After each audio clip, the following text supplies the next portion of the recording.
bayethe ke Hlubi. Ngifuna ukuthi ke ngibalisele Mbijana. Ngamahlubi thina singamahlubi asisingamahlubuka singamahlubi sisizwe esizimele esinobukhosi baso njengezinye izizwe. Umzekelo mangakubuyela nje emva Mbijana ngakhulisa intombi yasemabheleni ugogo ngizala intombi yasemabheleni koqhubona indaba ezitha.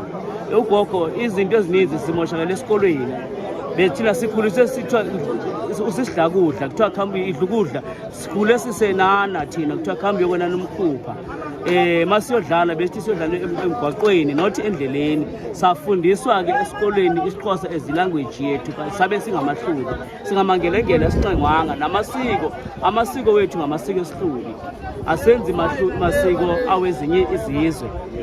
Bathi moshakele esikoleni safundiswa ilimi engasela lesekhethu thina sikhule sigwebherela sithekwa sinatha sisenza zonke izinto siqodzoma sidzimadela sisihlubisa sekhethu sesiyanatha thina singamahlubi asinabo izinto ezithi kusekhaya sisekhethu thina sithi khamba uyokona nomkhupha bhaka amakhelane kuzothi ukuthi nathi ke sithi kuphunga.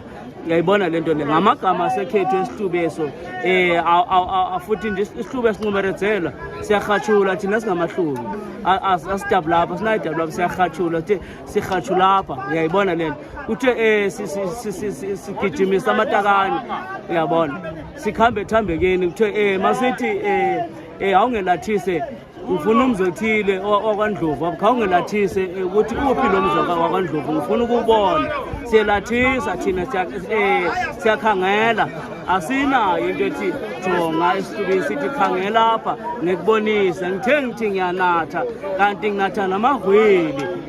Uyayibona lento singamazi wodwa ke kanti ngamahwili akhona apha Hlubi. Senza into ezinjalo sesihlubi eso futhi fune sizidle ngesihlubi sasekhethu.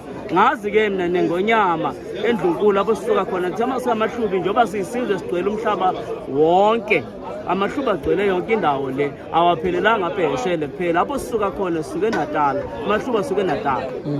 Uyabona kukhona ingoma oyinokuyivicula ngamaZulu ithi la ngoma ithi yabona ithi wenduna waqhumisa ibhamu esakudala uyawabona mabayishwantshathu ithi yabona amahlubi ahlome ahlosile ngamahlubi lawo awehlomile ngezibhamu awabhadalwa ngazo amahlubi Kimberley eyosebenza khona abhadalwa ngezibhamu abuyele eNatal azoye nezibhamu amahlubi. Isizwe esikhulu nabona thina amahlubi ikhona ingoma esithi siya enqabeni kwaMshweshwe maselusa abantwana mabeqala siya enqabeni kwaMshweshwe. Inqaba yilapho wabalekela khona ulanga libalele waboshwa ngamangisi ngo-1873 amvalele eRobben Island wabaleka enqabeni kwaMshweshwe eLesotho ebalekela amangisi.